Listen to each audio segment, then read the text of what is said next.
from the mud. There's dirt on my hands. Hello YouTube, Boss Rino. Welcome to my channel's 5 spectacular horror videos that you cannot explain. Ito ay kay Leonard Clay at Darkest Secret. Shoutout tayo mamaya. So tirahin natin ito. Huwag natin patagalin bago patirahin ng iba. The Darkest. Oy, nagbabalak pala akong mag-business ng coffee ha. Barako Coffee. Baka pa lang. Plano ko pa lang. Sana supportahan niyo yun. Sa mga mahilig magkape dyan, ang sarap panood na nakakatakot pag nagkakape. Diyos ko, lalo ka nervousin. Ha? Antayin nyo. Kaya announce ko kung pag meron na. Inuumpisahan ko palang isipin. Ha? Support nyo ka ha? Ang pangalan ay Boss Rino Coffee. Bagay ba? Putang na malamang duwag kayo. Boss Rino Coffee. Maduduwag kayo sa sarap. Today we present 5 spectacular horror videos Parang that you will Parang not be able to find an explanation to. Boss Rino, para kang tanga. Ang OA mo. Much of the videos that you are about to see were sent by my recommend sharing these out for 5. Eto na. We start this video with a clip that came directly from the police. A member of the Venezuelan police sent to my email what he captured that night, which has been the most unexplainable thing he has ever experienced. Everything happened in Valencia, Venezuela. The officer was in his car when suddenly he heard someone yelling from the inside of a closed-down police station. He described her as an extremely tall woman, so tall that her face was covered by the upper part of the door. Mira, ve, mira, ¿viste? Aparece. Mira, ve, ¿viste? Ahí está. No, marico, salió de ahí exactamente. ¿De dónde? Desde la mitad, de aquí de la De la luz. mitad, de la luz, eso, de marico, ahí de la apareció. luz. Va pasando el Mira, ahí está hablando con Vanespino. Ahí está hablando con Vanespino. Nag-aaway sila. Vanespino se caga y me llama a mí. Yo sí voy para allá hasta allá. ¿Qué es lo que te dice? Ayúdame. Le dice al Espino, yo voy hasta allá para ver qué es lo que quiere. No, pero sí se le ve como, como un vestido. ¿eh? Yo hago sombra, marico, Claro, dime tú, todo vestido de blanco está. Oye, mira, que se le ve como un vestido. Ahí arranca Mira, con este él. marico se ve completico la ropa. Vestido de blanco esta obra, mano, no Huevo, acuerdo. mira cómo le hace la mano, mira. Ay, mira cómo me quedo yo ahí en show, mano, porque no le veo la cara. Meron daw na matangkad na babae dun sa labas. Sobrang Llamo al tangkad Espino daw. como para que me acompañe, pe. Cuando volteo ya no está. Mira, ahí volteo yo para llamar al Espino. Ayun o, parang ayun o, Cuando tangkad volteo, nga. la veo otra vez, Nakaputi. marico. Mira. Ayun, bigla umalis oh. When analyzing the situation, the officer confesses that no matter how hard he tried, he could never observe her face because it was covered by a structure measuring at least 2 meters. Tangkad nga oh, ayun oh. He emphasizes the hand gestures of the being as if it were trying to communicate something to him. Notice, the being appears after car lights pass through the station. As you can see, a more than strange event, since the lights were seen, but the vehicle never appeared. The police say that there is no way that the lights from a vehicle can be projected on this window without being seen in the camera. In fact, they doubt that they were headlights from a car.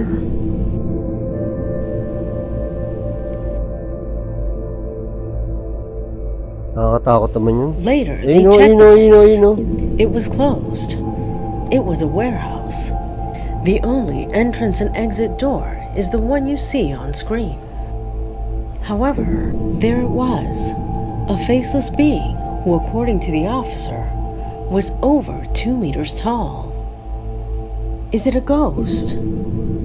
Or maybe something out of this world?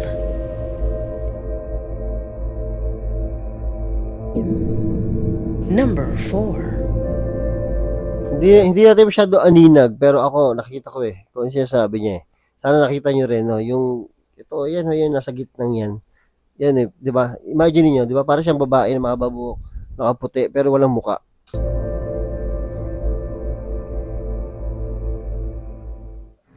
Number 4. From the United States, a subscriber sends us this footage. As you can see, it corresponds to a security camera installed inside a home. It was at night so you can see how several pets slept peacefully there. Pusa. However, that calmness would be abruptly interrupted when one of the animals, out of nowhere, had this happen to it.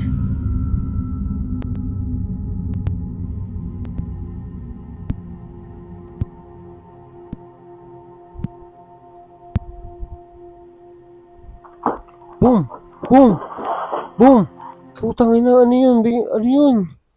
Ano nangyari doon? Hinigit? Hinigit? Hinigit? Dami higit na. Boom! Boom! Boom! Putang na, nasiraan ng bait. Oh, shit! Ano yun?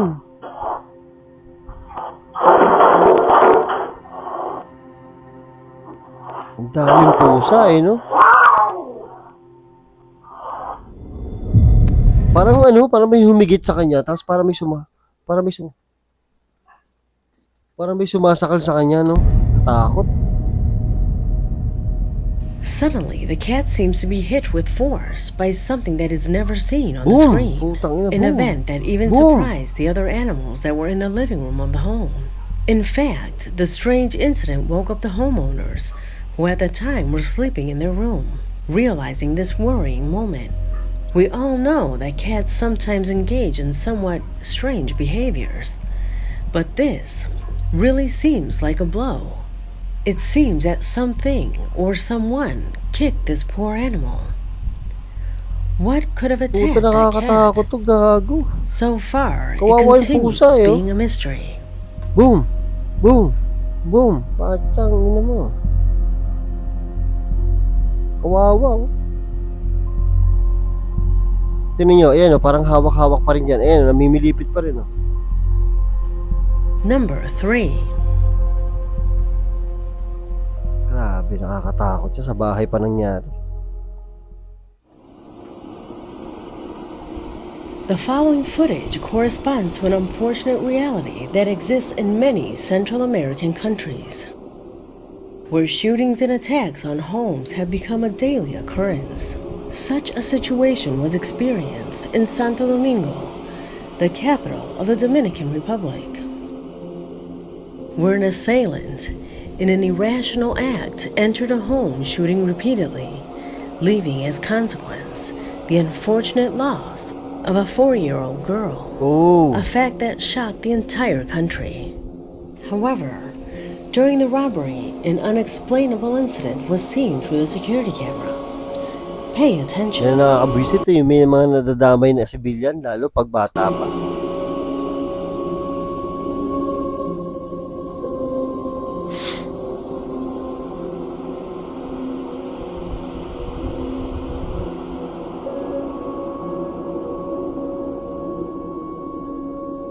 Puta na buhay, naputukan, no? Barilan.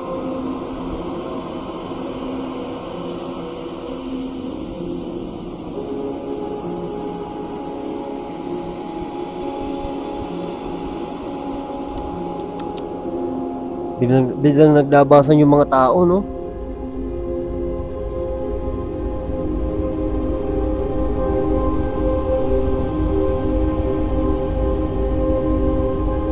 Tang ina yun, akala ko yun aso, hindi pala.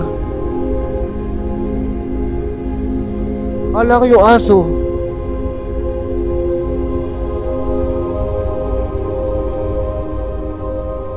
For some of the relatives, and as incredible as it may sound, that figure that seems to leave the house corresponds to the spirit of the minor after she received the unfair attack. A tragedy that in this particular case is accompanied by what clearly seems to be a paranormal manifestation. Sana sinundan niya yung bumaril, no? Sana sinundan niya tapos tinakot niya hanggang sa mamatay. Is the spirit Gago, of a dinamay pa little yung bata. girl what the security camera captured? Let me know what you think. Akala ko yung aso. Number 2. Akala ko yung aso.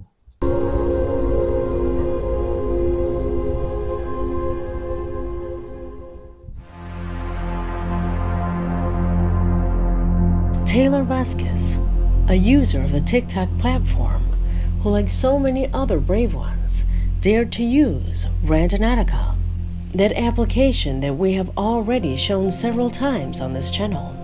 It turns out that the application indicated on the map a spot that Taylor decided to find to upload her experience on social networks. Although she never said on screen what she wanted to find. Apparently, her thoughts were not entirely positive from the images captured by the young woman.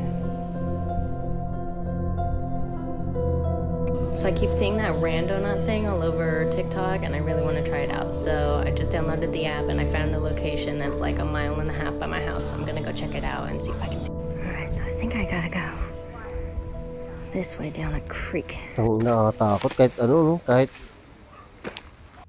Alright, Kahit this one I umaga. found so far. Pretty creepy. I'll go see what that is.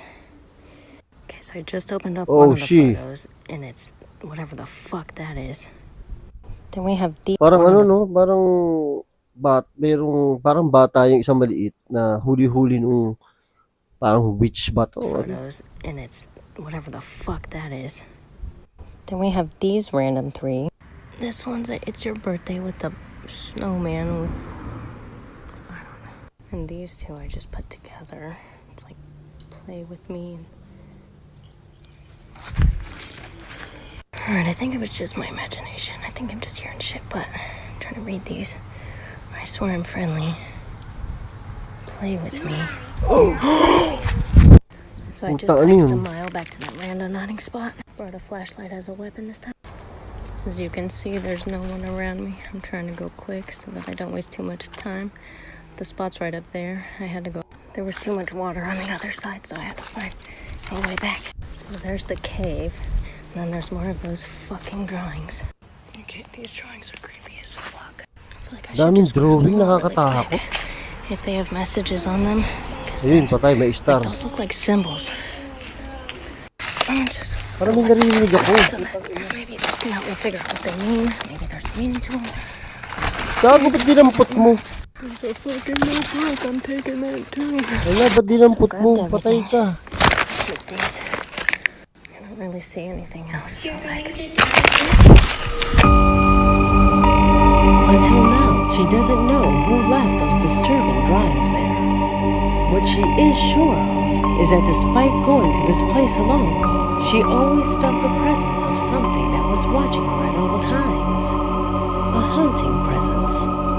Which according to Hindi natin masyado marinig yung sinasabi ni ano. Hindi pa siya magaling mag-edit dito. Luma kasi ito. Taylor, can be heard in this clip. Tell me, do you hear it? Ang creepy ng mga drawing. Sobrang creepy sa ganyan lugar, no? Ibig sabihin may bata dyan, di ba? Takot ako eh. Sorry, lingon ako ng lingon ah. I swear I'm friendly. Play with me. Really quick. If they have messages on them, because then, like, those look like symbols. No, so like, She flatly rules out that this is a hoax.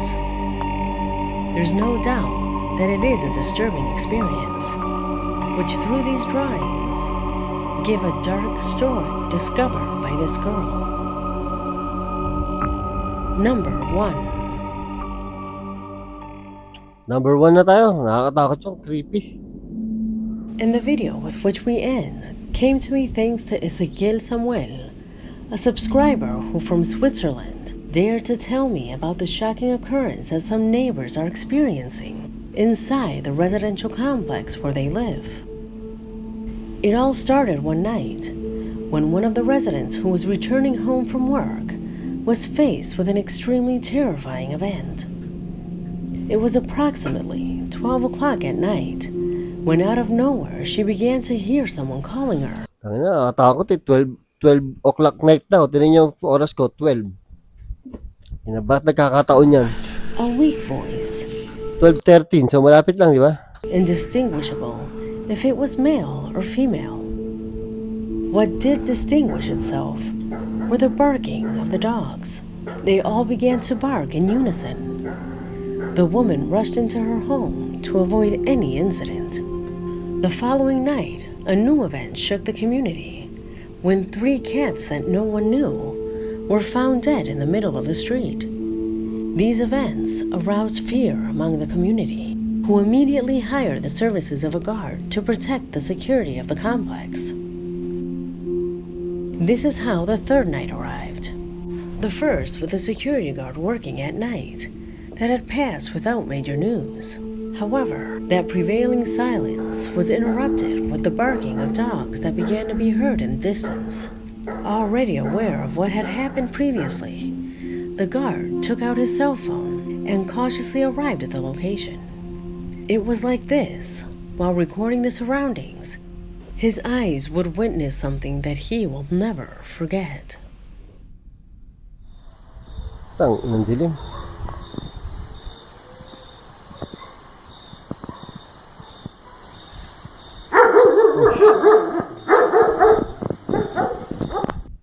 Tang na sa tahol ng aso, nagugulat ako.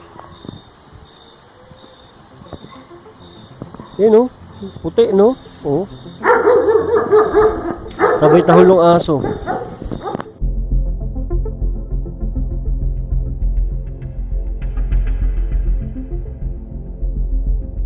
The guard later assured that the shadow easily exceeded 2 meters in height. The next morning, when the neighbors saw the repetition of this recording, they had no doubts that what appears in the image was the cause of the strange events of the previous nights. So according to Ezequiel, the state of alert of both him and his neighbors had prevented them from leading a normal life. Is that shadow really the cause of the unexplainable events that as a community they have experienced? Can you distinguish what it is? Let me know your opinion in the comment box, because we have come to an end. Help me by sharing this video with your friends.